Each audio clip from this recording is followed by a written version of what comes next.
So what you're going to need is some coffee filters, Superfly fly culture median, some containers, and some boiling water.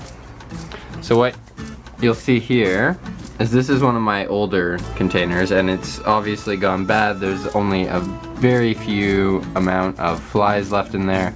So I'm going to be taking what little flies I have left in here and moving them into one of these new containers. Also taking some out of my newer culture and adding them into these in hopes that they propagate and I have more flies for later. So first we're going to add 2/3 of a cup of hot water, boiling water in this case.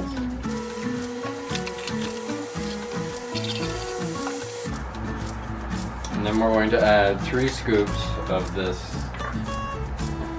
Superfly median.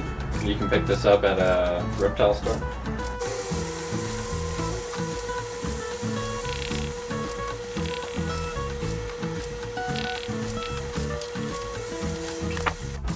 Now I'm going to mix it up.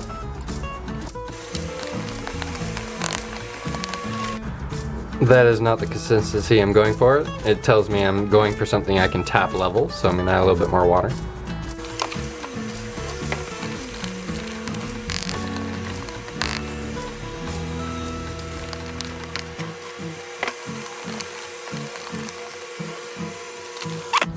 Now we gotta wait for them to cool down, add the filter, and then we'll start adding some flies. If your fly container starts to look like this, it is past its date and it's time to move whatever flies are left into another container. In about 10 to 15 days, you should start seeing something like this. And that is the start of a healthy fly culture. You do need a lid with holes in it. The holes in this lid are so fine that the flies will not be able to crawl through, but it will still provide airflow for them so they don't suffocate in there. So we're back, and as you can see, these things have reached a consistency that I think is what we're after here. Pretty viscous, just enough that you can kind of shake it flat. This one's a little runnier than the other one because I'm not exactly sure. This is my first time doing this, but I believe this is one of these two are the consistency we're after. We'll see which one does better. Now what I'm going to do is I'm going to take coffee filters and I'm going to shove them in. This will give a place for the flies to walk on and you know, breed, do whatever they want to do. These are flightless fruit flies, so they don't actually fly. They can jump pretty far though.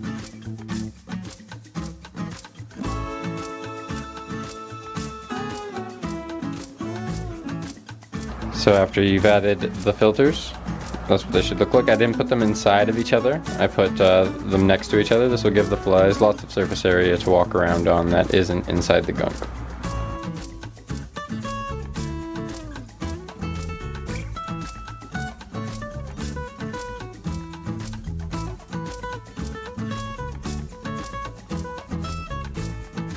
Now what I'm going to do is I'm going to take the flies from these existing containers. There's barely anything left inside the old one here, but there is still a couple of flies in here, so I'm going to try and get them inside one of these containers.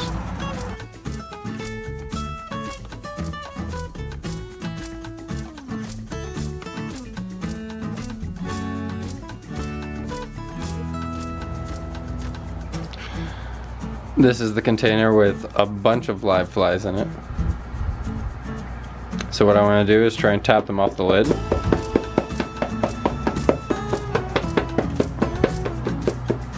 Now I'm going to open it up and try and get them to go into the new enclosures.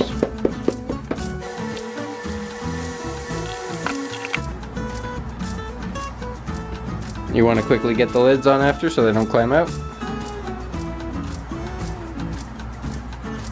And you'll see I have just a couple in there now. And hopefully these guys will start their own new culture and this will thrive. Takes about 10 to 15 days. So what I have here is the established fruit fly culture. They do not like direct sunlight or light of any kind, and they like dark, damp places to survive. Not too damp because you don't want them to mold. So where I like to store mine would be inside this wooden cabinet. It's raw wood on the inside, which absorbs moisture. So it's very unlikely that any escaping moisture out of these is going to cause any kind of mold.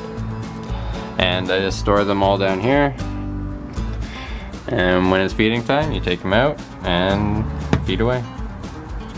Over the next few days, I'm going to be covering all of my bug farms that I use to feed my animals. I find when you have a large amount of reptiles and amphibians that like to eat creatures, you need to have a lot of bug farms in order to reduce the costs of having to go out and buy the food. It also helps when there is nothing at the stores. There will be times when you go to your pet stores and they will not have what you need. So it's always good to have your own established farm that you don't run dry, just in case you run into scenarios like those.